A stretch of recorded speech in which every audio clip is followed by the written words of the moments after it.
Hi friends, welcome to அபி சமையலறை. இன்னைக்கு கொத்தவரங்காய வச்சு சிம்பிளா ஈஸியா கிரேவி எப்படி செய்யறதுன்னு பார்க்கலாம். இது சப்பாத்தி கூடவும் சாதத்து கூடவும் சாப்பிட்றதுக்கு ரொம்ப டேஸ்டா இருக்கும். வீடியோக்குள்ள போறதுக்கு முன்னாடி ப்ளீஸ் சப்ஸ்கிரைப் பண்ணிக்கோங்க. அப்பதான் நான் போடுற வீடியோஸ் எல்லாம் உங்களுக்கு நோட்டிஃபிகேஷனா வரும். 200 கிராம் அளவுக்கு நான் கொத்தவரங்காய் எடுத்திருக்கேன்.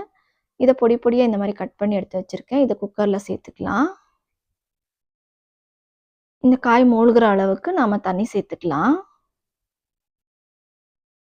இப்போ இதை 2 விசில் விட்டு வேக வச்சு நாம எடுத்துக்கலாம். இப்போ இது வேகிறதுக்குள்ள நான் ஒரு மிக்ஸி ஜார்ல வறுத்த வேர்க்கடலை ஒரு 3/4 கப் எடுத்திருக்கேன். அதை சேர்த்துக்கிறேன். ஒரு 5 பல்லு பூண்டு இதில் சேர்த்து நல்லா கொரகொரப்பா அரைச்சி எடுத்துக்கலாம், தண்ணி ஊற்றாம. இந்த அளவுக்கு அரைச்சி எடுத்தா போதும். இப்போ ஒரு கடாயில் 3 ஸ்பூன் அளவுக்கு நான் எண்ணெய் சேர்த்துக்கிறேன். எண்ணெய் காஞ்சதும் 1/2 டீஸ்பூன் அளவுக்கு கடுகு சேர்த்துக்கிறேன்.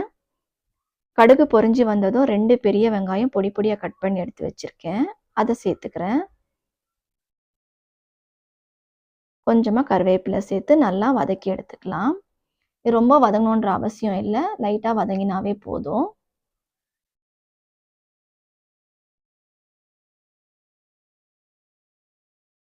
இந்த அளவுக்கு வதங்கினதும் 2 தக்காளி பொடி பொடியாக கட் பண்ணி வச்சிருக்கேன், அதையும் சேர்த்துக்கிறேன். இதுவும் நல்லா வதக்கி எடுத்துக்கலாம்.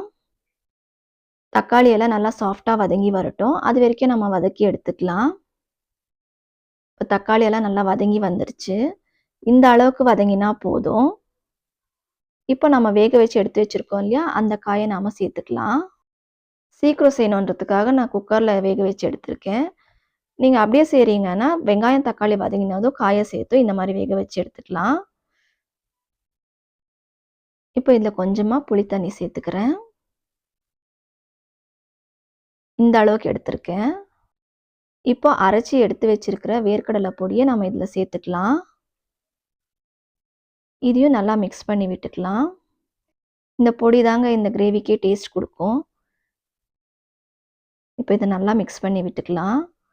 இப்போ 1 டீஸ்பூன் மிளகாத்தூள் சேர்த்துக்கலாம். 1/4 டீஸ்பூன் மஞ்சத்தூள் சேர்த்து நல்லா மிக்ஸ் பண்ணி விட்டுக்கலாம்.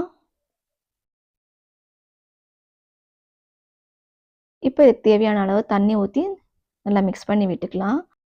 ரொம்ப திக்காக இருக்குது, இன்னும் கொஞ்சம் நான் தண்ணி சேர்த்துக்கிறேன். நான் இன்றைக்கி சப்பாத்திக்கு செய்கிறதுனால இந்த அளவுக்கு தண்ணி சேர்த்துருக்கேன். இது குழம்பு கொதித்த உடனே நல்லா திக்காகி வரும். இந்த கன்சிஸ்டன்சியில் இருந்தால் போதும். நீங்கள் சாதத்துக்கு செய்கிறீங்கன்னா இன்னும் கொஞ்சம் கூட தண்ணி சேர்த்துக்கலாம். இப்போ தேவையான அளவு நான் உப்பு சேர்த்துக்கிறேன். உப்பு சேர்த்து எல்லாமே மிக்ஸ் பண்ணி விட்டுட்டு இது 3 நிமிஷம் அளவுக்கு கொதிக்கட்டும். இது ஏற்கனவே எல்லாமே வெந்திருக்கிறதுனால ரொம்ப கொதிக்கணுன்ற அவசியம் இல்லை. இப்போ கிரேவி ரொம்ப நல்லாவே திக்காகி வந்துருச்சு. இது சப்பாத்திக்கு இந்த கன்சிஸ்டன்சியில் இருந்தால் போதும், ரொம்ப டேஸ்ட்டாக இருக்கும். சூடாறுனதும் இன்னும் திக்காயிடும், அதனால இந்த ஸ்டேஜில் நம்ம ஸ்டவ் ஆஃப் பண்ணி எடுத்துடலாம். இப்போ சப்பாத்தி கூட நாம் இந்த கிரேவியை சர்வ் பண்ணிடலாம். ரொம்பவே டேஸ்டியாக இருக்கும், ட்ரை பண்ணி பாருங்கள். இந்த வீடியோ பிடிச்சிருந்தா ப்ளீஸ் சப்ஸ்கிரைப் பண்ணிக்கோங்க. தேங்க்ஸ் ஃபார் வாட்சிங்.